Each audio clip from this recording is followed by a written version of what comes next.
At 4:17 a.m., the waters of the Black Sea looked calm enough to believe in peace.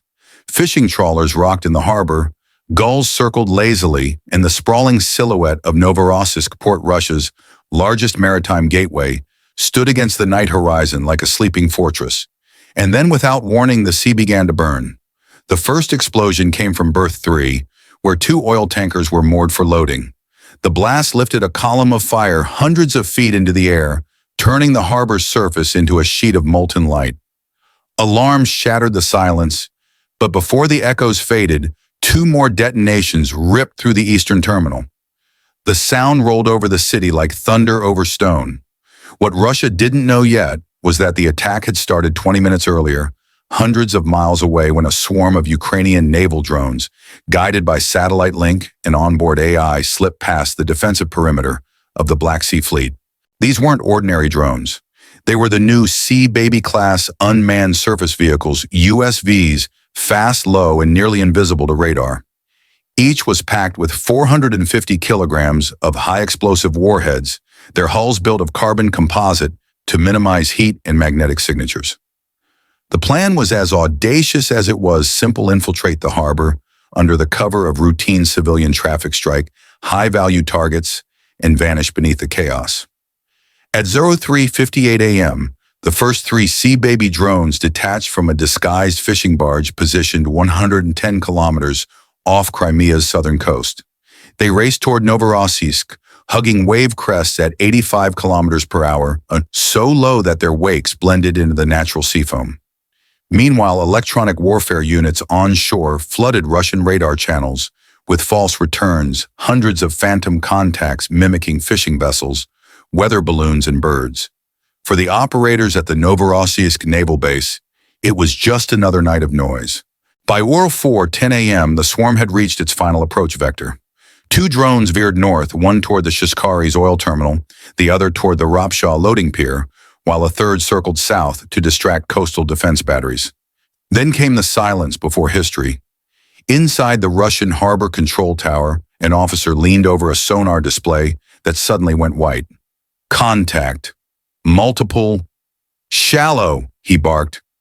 But by the time his words reached the air defense crews, the first detonation had already erupted. The shock wave threw moored ships against the pier like toys. Flames leapt from ruptured pipelines, spreading along the docks where 90,000 tons of crude oil were being prepared for export. The fuel ignited instantly, sending black columns of smoke that blotted out the rising sun. Within minutes, Novorossiysk, once a symbol of Russia's maritime strength, had become a burning mirror, reflecting the cost of complacency. For Ukraine, the strike was more than revenge. It was a statement that even behind fortified coasts and miles of radar, Russia's war machine could still bleed. And for the rest of the world watching it was something else entirely. It was proof that the future of naval warfare no longer belonged to fleets or admirals. It belonged to code, to patience, and to the minds willing to turn silence into a weapon. At 04:18 a.m., Novorossiysk port ceased to be a harbor. It became a battlefield. The first Sea Baby drone hit berth 3 dead center, detonating beneath the hull of the Olenigorsky Gornyak, a 3,700-ton Rapucha-class landing ship belonging to Russia's Black Sea Fleet. The explosion tore a 40-square-meter hole below the waterline, flooding compartments and crippling propulsion. For a moment, the ship hung on the surface like a wounded animal, then began to list sharply to port its deck fires, reflecting on the oily water below. The drone's camera, streaming back to Ukrainian command in Odessa, showed the vessel's lights flickering out one by one before the feed cut to black. The timestamp read 04:18:47, but this was only phase 1. 2 minutes later, the second wave of Sea Baby drones arrived, racing along the breakwater in perfect formation. Their composite hulls, shaped to scatter radar signals, appeared to Russian detection systems as waves, not threats. Even when shore-based Pantsir M air defense units fired flares into the darkness, the drones didn't react. They kept their course silent, deliberate, and terrifyingly precise. At 04:20 a.m., the second drone slammed into the Shipyards oil terminal, striking the loading infrastructure that handled nearly 1.5 million barrels of crude per day. The resulting blast didn't just shatter concrete, It turned the port's main export artery into a torch. A third drone veered toward the Ropshaw Pier, where fuel barges were moored for refueling operations. Russian sailors attempted to engage it with 7.62mm deck guns, but the weapon jammed after the first burst. The drone swerved left, accelerated to 92 kilometers per hour, and detonated at the bow of a refueling barge. The explosion ignited vapors from an open valve, triggering a fireball that raced down the pier in seconds. By 4:22 a.m., 3 distinct infernos burned across the harbor. Flames leapt 150 meters into the air. The sound carried for 30 kilometers, shaking windows in residential districts of Novorossiysk. Civilians awakened by the blast filmed the spectacle from apartment balconies, their voices trembling. "It's the oil terminal. It's burning. God, it's burning." Inside the Novorossiysk naval base, chaos reigned. The base commander, Rear Admiral Viktor Komarov, ordered all active patrols to sea, but the piers were blocked by debris. Mooring cables had snapped. Cranes lay toppled like fallen giants. Fire suppression systems failed under power loss. Every generator in the southern grid had been tripped offline by the shockwave. At 4:24, Russia's Krosa 4 electronic warfare systems finally came online, saturating the air with jamming frequencies. But it was too late. The remaining drones had already locked onto their preset targets and were operating autonomously. The fourth and fifth drones struck within moments of each other. One targeted Storage Tank Cluster 14, a complex of 12 10,000-ton reservoirs. The explosion created a chain reaction, flames jumping tank to tank in perfect sequence, like a row of dominoes collapsing in fire. The other drone veered off course, its guidance disrupted by the jamming, and hit the quay wall. Even that glancing blow was catastrophic. It ruptured a pipeline carrying diesel to the port railhead, turning nearby tracks into rivers of flame. By 4:27 a.m., 6 explosions had torn through the harbor. The city's skyline was swallowed by smoke dense enough to blot out dawn. Drone operators back in Odessa could no longer distinguish targets. The entire port had become one thermal mass on infrared feeds. Still, the Ukrainians watched. Every second of chaos mattered. Their mission wasn't just to destroy, it was to record the psychological rupture, the proof that a secure port could be unmade by machines no bigger than a speedboat. At 4:30 a.m., the Black Sea Fleet's Coastal Patrol Group finally responded. 2 Raptor-class patrol boats launched from Cape Dube entered the bay at full throttle, spraying machine gun fire in wide arcs. They hit nothing but debris. The drones were gone, or so they thought. At 4:32, a 7th drone, believed destroyed earlier by shrapnel, surfaced from beneath the wreckage near Berth 5. Its navigation system still functional, locked onto the thermal plume of the Olenigorsky Gornyak, which was now listing at 15 degrees. The final detonation struck below the waterline, ripping open the stern. Within minutes, the 3,700-ton warship rolled onto its side and sank halfway into the harbor mud. For the sailors of the Black Sea Fleet, the realization hit like vertigo. They were fighting an enemy that didn't sleep, didn't breathe, and didn't miss. By 4:40 a.m., the battle was over. In less than 25 minutes, the strike had crippled Russia's largest port, destroyed 1 landing ship, set 90,000 tons of oil ablaze, and paralyzed the export pipeline that funneled fuel to the Caucasus and the Black Sea Fleet.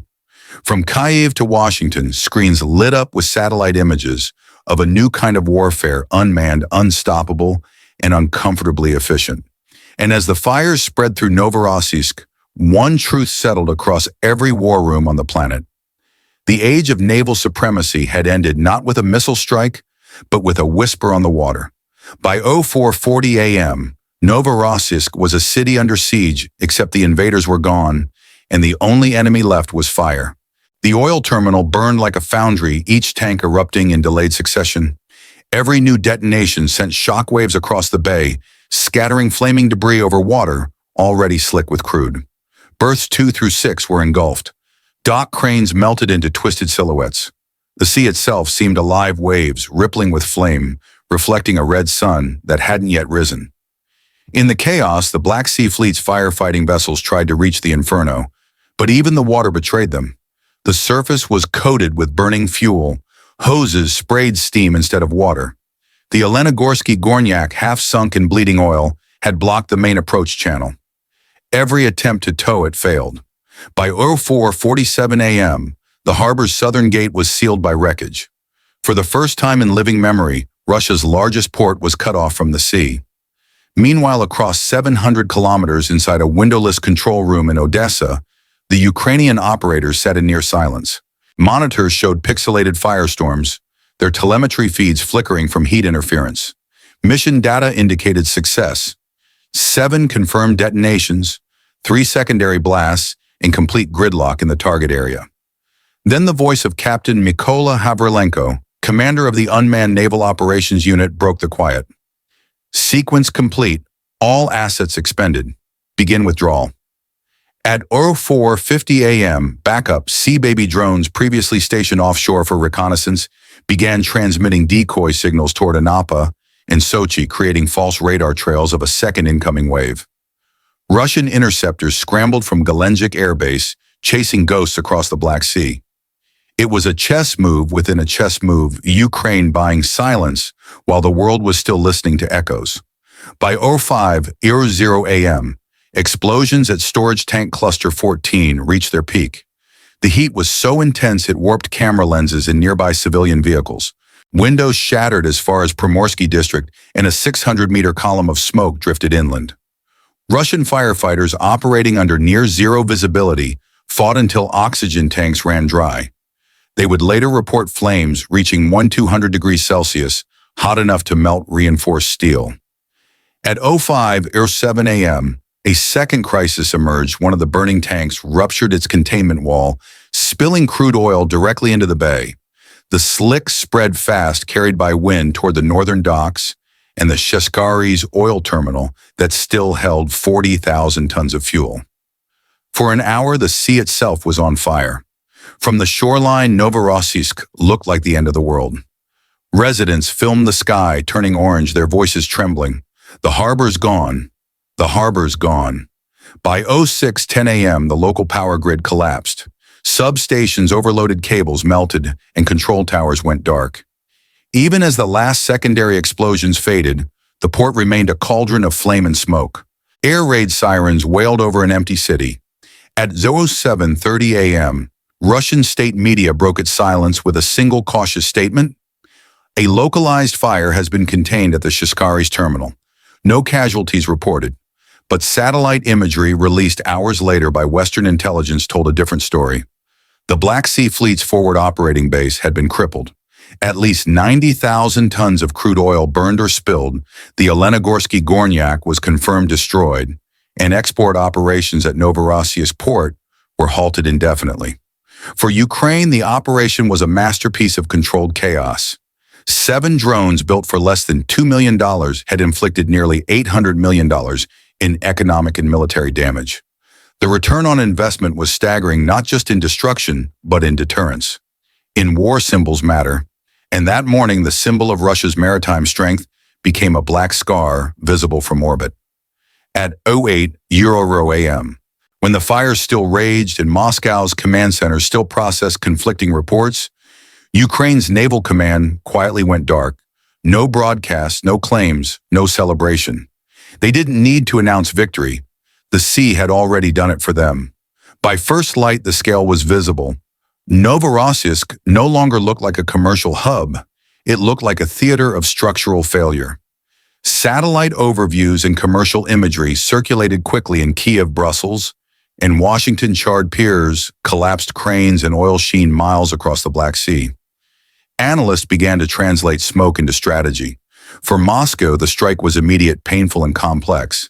The Black Sea Fleet had lost operational capacity along a spine of logistics that fed both regional naval operations and commercial exports. The destruction of berth storage tanks and at least one Rapucha-class landing ship forced a rapid reprioritization, firefighting, and environmental containment. First, naval readiness. Second, repair and remediation would be measured in months and hundreds of millions of dollars resources diverted from ship maintenance training and forward deployments. Politically, the attack had a double effect. Domestically, it punctured the narrative of invulnerability that Kremlin communications had long projected about coastal defenses.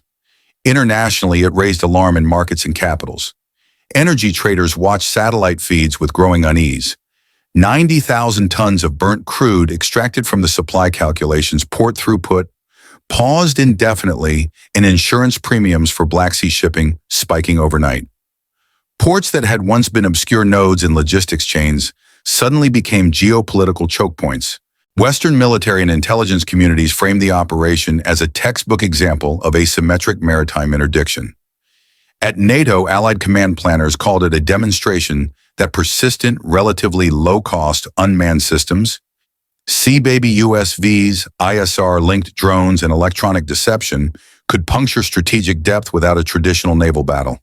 The strike validated investment priorities favored by Western defense planners in recent years: resilient sensor architectures, distributed maritime awareness, and offensive counter-network capabilities. But the event also provoked sober cautions. U.S. and NATO analysts warned allies that commercial ports, energy hubs, and dual-use maritime infrastructure were now high-value targets with outsized impact on national economies. Guidance shifted, harden critical coastal nodes, disperse storage capacity, and accelerate cleanup and firefighting readiness. Procurement talks intensified around low-cost coastal sensors, autonomous patrol craft, and rapid deploy containment systems, not glamorous but decisive. For Russia, the strike created operational headaches and strategic dilemmas. Rebuilding Novorossiysk's export capacity would require rerouting crude and fuel through longer pipelines and alternative ports, raising costs and delaying shipments. Naval planners faced a cliff: either accept gaps in regional sea control while repairs and countermeasures were implemented, or pull resources from elsewhere to re-secure maritime choke points. Each move traded one vulnerability for another. For Ukraine and its Western backers, the result was a clear strategic advantage beyond the immediate damage. The port strike demonstrated that denial of logistical infrastructure, rather than mass attrition, could produce strategic effects, constraining adversary operations, raising political pressure, and shaping the battlefield without committing large conventional formations. In short, the Novorossiysk raid rewrote maritime risk calculus. The lesson echoed around global naval staffs and energy ministries: a light control of the sea is no longer ensured by tonnage alone. In the era of unmanned weapons, vulnerability follows value. Where infrastructure matters, it becomes a target. By sunrise, the smoke over Novorossiysk had begun to thin, but the lesson it left was permanent. What detonated at 04:17 a.m. was not only fuel steel and a single Ropucha-class Elenigorsky Gornyak. It was a conviction that modern maritime power can be unmade by small, persistent minds, using cheap machines like Sea-Baby USVs and a handful of well-timed cyber-electronic tricks. In under an hour, localized infernos consumed berths, storage tanks, and export choke points. 90,000 tons of crude burned or spilled. Port operations halted. Naval readiness suffered a blow measured not just in repair bills, but in strategic reach.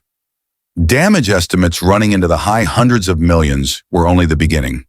The true cost is measured in delayed exports, rerouted logistics, and a shrunken margin for maneuver in the Black Sea.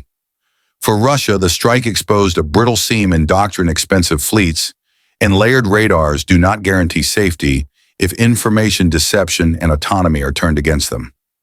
For Ukraine, it was asymmetric leverage, an economy of force move that produced strategic consequence far beyond its material footprint. For NATO and partners, Novorossiysk is a warning and a blueprint: harden the soft places, disperse value, and assume the adversary will weaponize predictability. Wars are now won in minutes of decision as much as in months of attrition. If you believe understanding those minutes matters, like, share, and subscribe. Tell us, which target would you harden first: ports, pipelines, or power grids? Because whatever floats or fuels an army will be a target next.